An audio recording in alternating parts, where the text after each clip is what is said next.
Graça e paz, sejam todos bem-vindos à nossa sala de aula virtual do curso Caminhando com Cristo da Missão Semente. Nós vamos dar continuidade à aula, o que é a Bíblia. Nesse segundo vídeo nós vamos falar sobre a composição da Bíblia. A palavra Bíblia não é singular, mas plural. Sendo assim, Bíblia não é apenas um livro, mas vários. O que você tem em suas mãos é uma pequena biblioteca de 66 livros. A Bíblia, como já dissemos anteriormente, é dividida em duas partes, Antigo e Novo Testamento.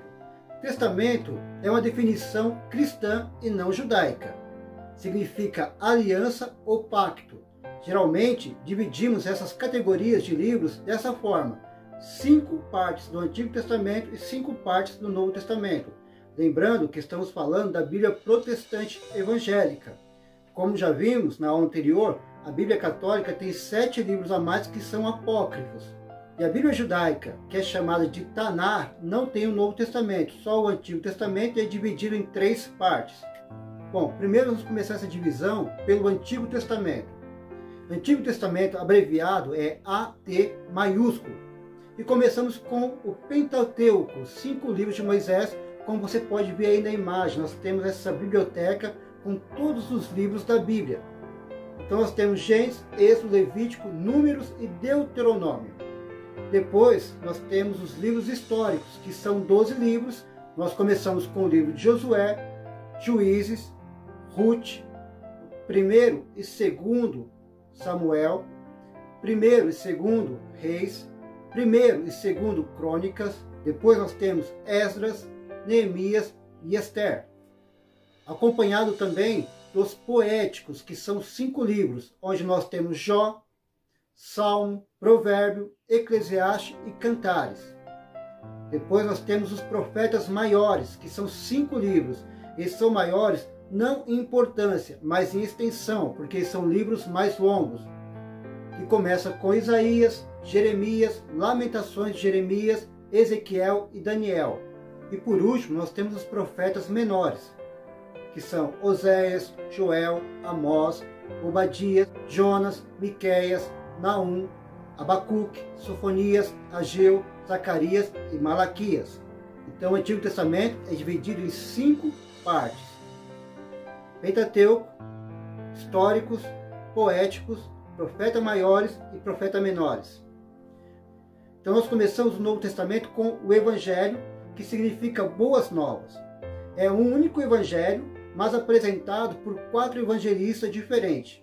Os 3 primeiros, Mateus, Marcos e Lucas, são conhecidos como evangelhos sinóticos, porque são vistos do ponto de vista comum. E João, que traz um ponto de vista diferente. Depois nós temos o livro histórico. Nós temos um único livro histórico no Novo Testamento, que é o livro de Atos dos Apóstolos, que é uma continuação do Evangelho de Lucas. Nós entendemos que o autor é o mesmo, tanto do Evangelho como de Atos dos Apóstolos. No Evangelho ele apresenta a história de Jesus, e em Atos dos Apóstolos ele apresenta a história da igreja. Depois nós temos as cartas de Paulo, que são 13 cartas ou epístolas.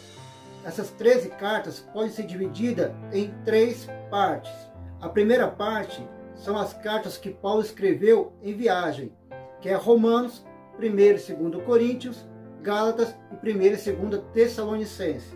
E em seguida nós temos as cartas da prisão, que é Efésios, Filipenses, Colossenses e Filemão.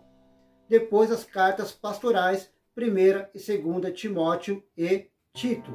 E depois vem as cartas gerais, também conhecidas como católicas ou universais. São 8 cartas que começam com Hebreus. Hebreus nós não conhecemos seu autor. Alguns dizem ser Paulo, outros dizem que é Apolo, mas nós não temos essa certeza de quem é o autor da carta aos Hebreus. Nós temos também cartas de Tiago e Judas, que não eram apóstolos, mas que eram os irmãos de Jesus, que se converteram depois da ressurreição de Jesus. E nós temos também as cartas do apóstolo Pedro e do apóstolo João, 1º e 2º Pedro, 1ª, 2ª e 3ª João. E por último, nós temos um livro de profecia, que é o livro do Apocalipse escrito por João, que foi o último a entrar no cânon.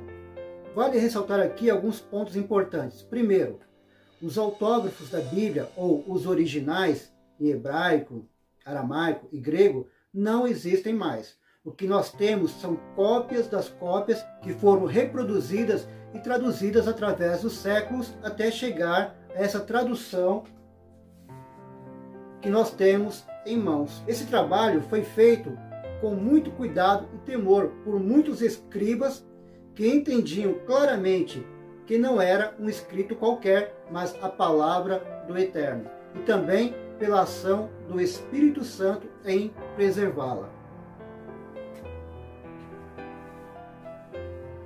Os livros, na sua maioria, não têm o nome do seu autor revelado, como temos na nossa Bíblia. Por exemplo, nas cartas de Paulo, ele mesmo se apresenta como remetente. Porém, no caso dos evangelhos, Mateus, Marcos, Lucas e João, não aparece o nome de seus autores. Nós chegamos à conclusão que foram eles, através de um estudo mais aprofundado, buscando evidências internas do texto e depois evidências externas, como, por exemplo, os pais da igreja. O que os pais da igreja falaram ou escreveram a esse respeito? Eram homens mais próximos dos apóstolos e dos discípulos dos apóstolos. Terceiro, os livros como nós temos nesta ordem do Antigo e do Novo Testamento não é uma ordem cronológica, mas uma ordem canônica ou lógica. Por exemplo, no Novo Testamento, os primeiros escritos não foram os evangelhos, mas sim as cartas, principalmente as cartas de Paulo. Por os primeiros escritos, depois, com o tempo, vieram os evangelhos. Mas nós veremos isso mais para frente na nossa aula Panorama do Novo Testamento. Outra coisa que é importante ressaltar é que a Bíblia, no seu original, ela não tem divisões de capítulos e versículos, nem títulos, nem subtítulos. Isso foi colocado para nos ajudar, nos auxiliar no estudo da Palavra de Deus. As divisões dos capítulos que temos hoje em dia foram desenvolvidas por Stephen Langton em 1227. O Antigo Testamento, em hebraico, foi dividido em versículos por um rabino chamado Natan. Em 1448 d.C., Roberto Stefano, ou Stefanos, foi o primeiro a dividir o Novo Testamento em um padrão de versículos numerados em 1555 d.C. A Bíblia tem 1189 capítulos ao todo e mais de 31.100 versículos. Os títulos e subtítulos da Bíblia também foram colocados para nos ajudar, porém eles não são inspirados, mas somente o texto bíblico. Uma dica importante para você que está iniciando na sua leitura ou deseja comprar uma Bíblia.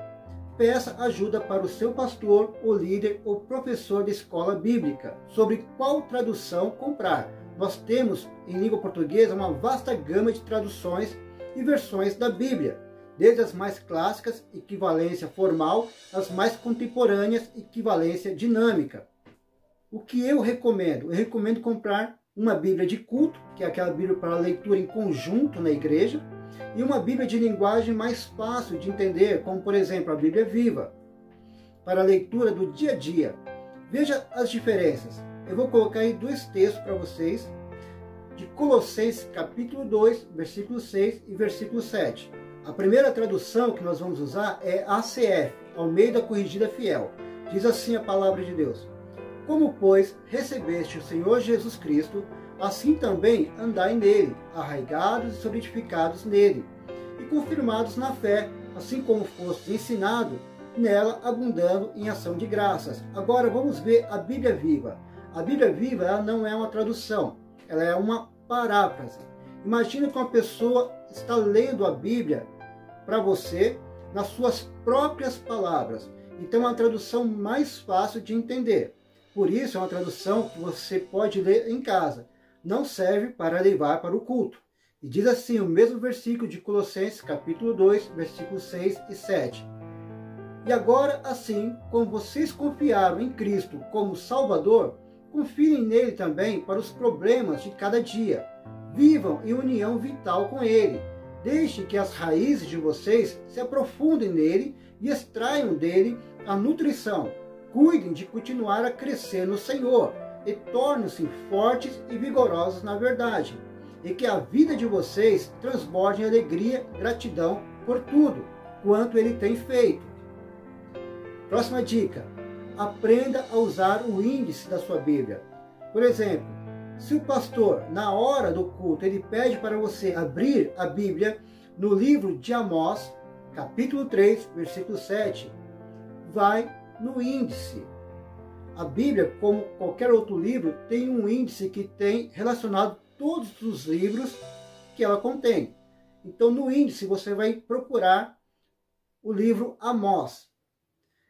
Veja que na frente de Amós, você tem a abreviação de Amós, que é AM. E na frente da abreviação, está marcada a quantidade de capítulos de Amós, que são 9.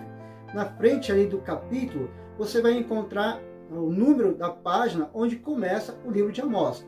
Na minha Bíblia que eu estou usando aqui, está na 968. Isso pode variar de Bíblia para Bíblia. Então, se você for na página 968, você vai encontrar o livro de Amós. É simples e fácil. É só aprender a usar o índice. E aí depois você vai no capítulo. Geralmente, o número do capítulo ele é maior. E o número menor é o versículo. Se nós não temos mais os originais, quem garante que a cópia que temos hoje é confiável? A resposta é que a maior fidelidade bíblica dos manuscritos antigos é devida ao rigor dispensado pelos escribas, que eram perfeccionistas ao fazerem suas cópias. Lembrando que essas cópias eram feitas à mão, por isso o nome manuscrito. E como vimos, eram usados muitos materiais como blocos de argila, tabuinhas, papiro. Veja a imagem de como era produzido o papiro, que depois deu a forma ao papel como utilizamos hoje. Esse material era guardado em vasos de barro para preservação, pois a utilização diária e o clima fazia com que eles se deteriorassem muito rápido. Por isso, de tempo em tempos, era necessário fazer cópias, e essa era a função do escriba, que depois passou a ser chamado de doutor da lei. E esses escribas de regiões diferentes e de séculos diferentes espalharam cópias da Bíblia Sagrada por todo o mundo antigo.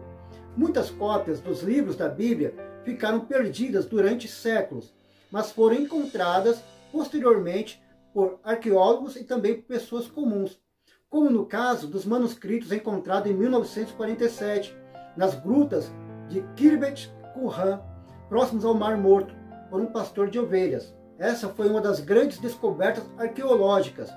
Esses manuscritos eles datam 100 anos antes de Cristo e são os mais antigos que nós temos. Muitos desses achados arqueológicos e outros achados trouxeram à tona a fidelidade da Bíblia, comprovando que, embora tenha se espalhado por séculos, os textos continuavam íntegros. Hoje, esses manuscritos estão espalhados por diversos museus, a grande maioria deles já passaram por diversos estudos comprobatórios, por isso se encontram hoje nos maiores museus do mundo, formando mais de 10.000 manuscritos de cópias antigas de livros da Bíblia. Os manuscritos mais antigos e mais confiáveis foram exatamente aqueles que deram origem à grande maioria das traduções da Bíblia para outras línguas. São os textos que foram encontrados em uma quantidade massiva dentre as milhares de cópias dos livros da Bíblia já encontrados por todo o mundo.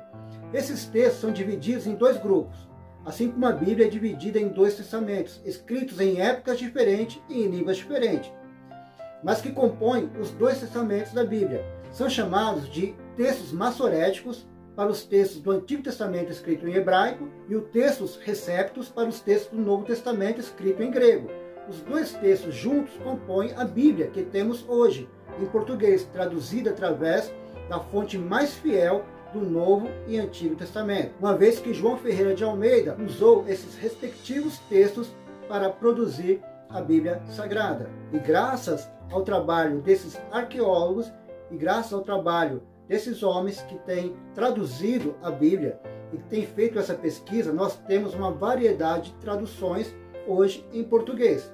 Entre elas, nós temos, por exemplo, a Almeida Corrigida Fiel, nós temos Almeida Revista Atualizada, nós temos a Almeida Revista e Corrigida, nós temos a Almeida Contemporânea, Nova Almeida Atualizada, nós temos a Almeida, século 21, nós temos a Bíblia Viva, nós temos a NTLH, que é a nova tradução na linguagem de hoje, a Bíblia A Mensagem e uma grande variedade de outras traduções que estão disponíveis para o nosso estudo da Bíblia. Então não importa qual a tradução, pode ser a NVT, nova versão transformadora, a NVI, nova versão internacional, a King James fiel, a King James atualizada, todas são palavra de Deus. Eu aconselho ter mais de uma tradução, porque isso vai te ajudar nos seus estudos. Então até a próxima aula, que Deus te abençoe.